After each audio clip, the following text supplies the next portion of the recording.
प्रत्येक पापी को दंड भुगतना होगा।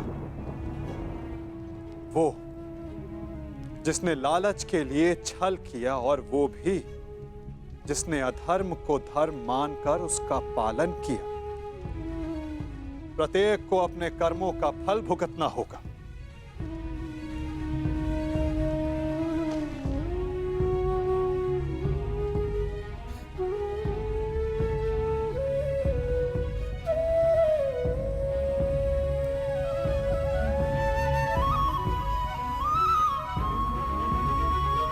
परंतु ऐसे नहीं,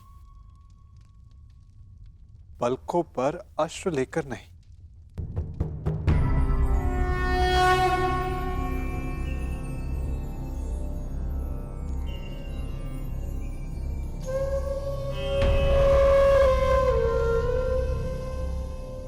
तुम्हारा जन्म इतिहास बदलने के लिए हुआ है सखी, इतिहास बनने के लिए नहीं। इसीलिए प्रतिशोध नहीं, तुम्हें न्याय का मार्ग चुनना होगा, क्योंकि प्रतिशोध अन्याय को जन्म देता है और न्याय एक नई व्यवस्था की स्थापना को।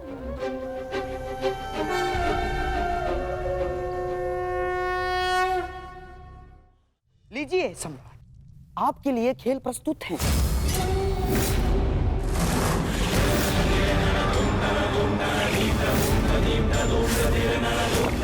सुंदर युधिष्ठिर, अब मेरी बारी है?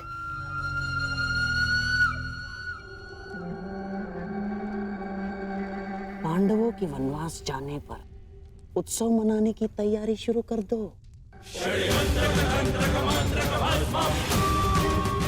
पांडवों की हार निश्चित है। परंतु ये केवल मेरी नहीं, स्त्री के सम्मान की हार है सखा। मुझे प्रतिकार चाहिए, नाश चाहिए कौरवों का केशव।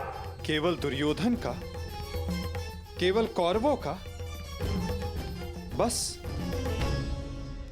यही उद्देश्य है जीवन का। यदि ऐसा है तो चलो अभी चलते। तुम्हारे अश्रों की सौगंध वासुदेव अभी जाकर समस्त कुरुकुल का नाश कर देगा। परंतु एक बार सोचो, उसके पश्चात क्या होगा? संसार का मार्ग बदलने वाली पांचाली के इस प्रयास को लोग क्या कहेंगे? प्रतिशोध या न्याय की स्थापना? तुम्हें प्रत्येक स्त्री के मान के लिए न्याय व्यवस्था की स्थापना करनी है सखी। केवल दुर्योधन को नहीं, उस सोच को दंड देना है जो स्त्री के मान को पुरुष के दम के पांव के नीचे ले आती है। तनिक सोचो सखी, जिन्होंने साम्राज्ञी के साथ ऐसा किया, वो एक साधारण नारी की क्या गति करेंगे? तुम्हें एक उदाहरण बनना होगा द्रौपदी, ताकि धर्म के नाम पर अधर्म का स्वांग बार बार रचने वालों के मन में धर्म का भय व्याप्त हो सके।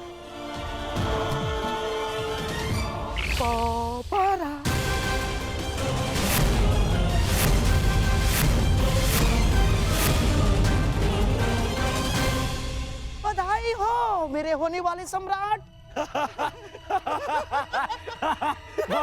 दोबारा आ गए। पांडव दोबारा आ गए। सम्राट युधिष्ठिर, पांचाली को दासी बनने से तो तुमने बचा लिया, परंतु स्वयं को वनवासी होने से नहीं बचा पाए। वन में जाने को प्रस्तुत हो जाओ महान पांडु पुत्रों। और हाँ, स्मरण रखना, इस पूरे अवधि में ना ही तुम किसी से संधि करोगे और ना ही किसी मित्र राज्य में रहोगे। और हाँ, यदि 1 वर्ष के अज्ञातवास में पकड़े गए या पहचान लिए गए तो फिर से दोहराया जाएगा। दुर्योधन, ऐसा प्रतीत होता है कि इनका जीवन वन में ही कटना लिखा है। अब तुम ही बताओ, जन्म वन में लिया, विवाह वन में किया, और अब काल का सामना भी कदाचित वन में ही करोगे।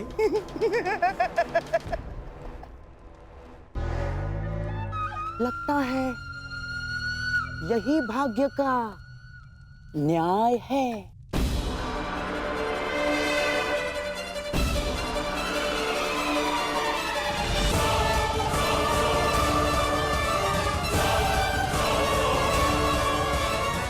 काल का सामना आप करेंगे मामा श्री, क्योंकि इस अन्याय का प्रतिशोध हम लेंगे, न्याय लेंगे हम। तुम्हें न्याय मिलेगा। प्रत्येक पापी को उसके किए अधर्म का दंड मिलेगा। प्रत्येक के कर्मों का फल उस तक लौट कर आएगा सखी। 13 वर्ष पश्चात हम फिर लौटेंगे, और इस बार आज्ञा नहीं, हम अपना अधिकार लेंगे। और जो कुछ इस द्यूत भूमि में हुआ है, उसका प्रतिकार हम युद्ध भूमि में लेंगे। मैं प्रतिज्ञा लेता हूं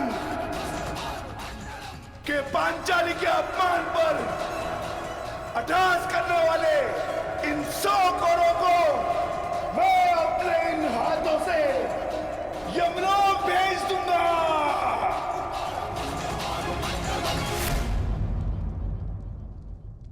ये मत समझना कि वन में हम विश्राम करेंगे दुर्योधन।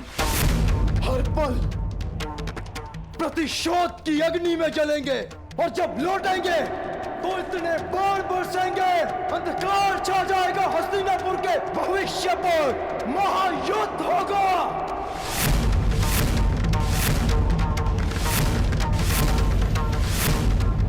बात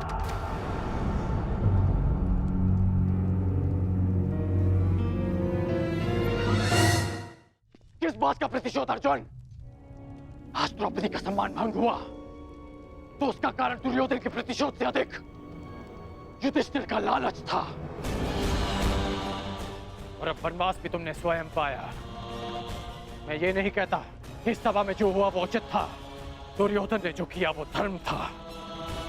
तुमने भी अधर्म किया। तुम्हारे साथ जो हुआ उसका कारण तुम्हारा मिथ्या धर्म है, तुम्हारा लालच है। तुम्हें लगा कि एक बार और युद्ध खेलकर कौरवों को सदा के लिए वन में भेज दोगे। तुम्हें लगा कि यही अवसर है, खेल लो। परंतु अवसरवादी वीर नहीं होते। वीर वो होते हैं जो हर क्षण को अवसर बना दे। यदि आज तुम ये दूसरा दाव ना खेलकर युद्ध करते तो सौगंध अपने गुरु परशुराम की कि अपने आत्मज्ञानी के निराकरण के लिए मैं स्वयं अपना कवच निकालकर तुम्हारे चरणों में रख देता और तुमसे कहता कि मेरा सर धड़ से अलग कर दो। परंतु तुम सब कायर हो। तुमने युद्ध चुना, युद्ध नहीं। द्रौपदी का मान भंग करने के उत्तरदायी तुम पांचों भाई हो। जब देखो नियम और धर्म का बखान करने वाले। जानते भी हो कि नियम और धर्म क्या है? नियम और धर्म वो होते हैं जो समाज और मनुष्य के कल्याण के लिए होते हैं, और जो नियम और धर्म विनाश ले आए वो अधर्म है। और इस बार ये अधर्म तुम सब ने किया है। धर्म और अधर्म का निर्णय इस सभा में नहीं होगा कर्ण। बीतने दो 13 वर्ष, उसके पश्चात होगा यह निर्णय। उन 13 वर्षों के पश्चात कर्ण युद्ध भूमि में तुम्हें सबसे आगे खड़ा मिलेगा। तुम भाई जिसे धर्म युद्ध कहते हो, मैं उसे तुम जैसे धर्म को ना समझने वालों के विरुद्ध महायुद्ध कहता हूं। ये युद्ध प्रतिशोध के लिए नहीं होगा, ये धर्म युद्ध होगा।